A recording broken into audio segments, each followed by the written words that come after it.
আসসালামু আলাইকুম রহমতুল্লাহ। প্রিয় দর্শক, টাইগার মুরগির বাচ্চাগুলো কিন্তু ফুটে বের হয়ে গেছে। আপনারা দেখতে পাচ্ছেন টাইগার মুরগির বাচ্চা ফুটে বের হয়ে গেছে। কিন্তু দুঃখের বিষয় বা সুখেরও বিষয়, সেটা হচ্ছে আমি এই দেশি মুরগির ডিমগুলা 2 দিন পরে বসিয়েছিলাম। অর্থাৎ এইগুলা হ্যাচিং হয়ে টাইগার মুরগি হ্যাচিং হয়ে বের হওয়ার 2 দিন পরে এগুলা ফোটার কথা। এগুলা কিন্তু অলরেডি দেখতে পাচ্ছেন আপনারা, ছিদ্র করে ফেলেছে, মানে বাচ্চা ফুটে বের হবে। এগুলো দ্রুত এখনই আমাকে নিচে নামিয়ে দিতে হবে। আমি এখন হচ্ছে এই টাইগার মুরগির বাচ্চাগুলা প্রথমে বের করব, বের করে তারপরে হচ্ছে দেশি মুরগির ডিমগুলা দ্রুত নিচে নামিয়ে দিব। আপনারা দেখতে পাচ্ছেন একটি টাইগার মুরগির বাচ্চা কিন্তু অলরেডি মারা গিয়েছে। কত বড় বাচ্চা দেখতে পাচ্ছেন। এটা আসলে এই যে বাটির মধ্যে যে পানি ছিল, এই পানির মধ্যে পড়ে মারা গিয়েছে। এটা হচ্ছে দুঃখজনক ব্যাপার। তো আমি এখন বাচ্চাগুলো বের করব, দেখি টাইগার মুরগির কয়টা বাচ্চা ফুটে বের হয়েছে।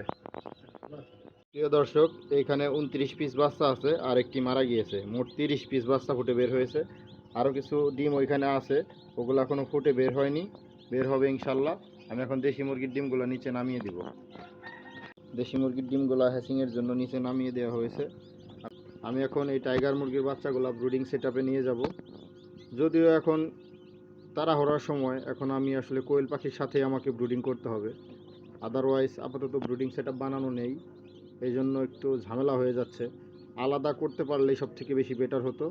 যেহেতু আলাদা করা এই মুহূর্তে যাচ্ছে না, কোয়েল পাখির ব্রুডারের ভিতরে নিয়ে যাবো ইনশাল্লাহ। প্রিয় দর্শক, আপনারা দেখতে পাচ্ছেন এক পাশে কোয়েল পাখির বাচ্চা ব্রুডিং চলছে, আর এক পাশে টাইগার মুরগির বাচ্চা দিয়ে দিলাম। কারণ আমার কাছে আপাতত ব্রুডিং সেটআপ বানানো নেই, যে কারণে একটার মধ্যেই দুইটা দেওয়া লাগলো। দুইটার মধ্যে দুইটা দিতে পারলে সব থেকে বেশি ভালো হতো, যদিও দিতে না পারার কারণে একটার মধ্যেই দিতে হলো। তো যাই হোক, সবাই দোয়া রাখবেন। আমাদের বাসায় খাক্খোশ আইছে। খাক্খোশে যে পেয়ারা ছিড়বো। খাক্খোশ রোজা রমজান মাস, তারপরেও খাক্খোশ পেয়ারা ছিঁড়ে। খাক্খোশ কিন্তু পেয়ারা ছিঁড়ছে। আমি এই কৃষি খামারে কাজ করে সারতে পারি না, আমার মুরগির কাজ করে নিয়ে আমি ব্যস্ত। ও আইছে পেয়ারা নিয়ে। রোজা রমজান মাস, আপনারাই বলেন যে এই রোজা রমজান মাসে এরকম পেয়ারা ছিঁড়তেছে আসলে এদের।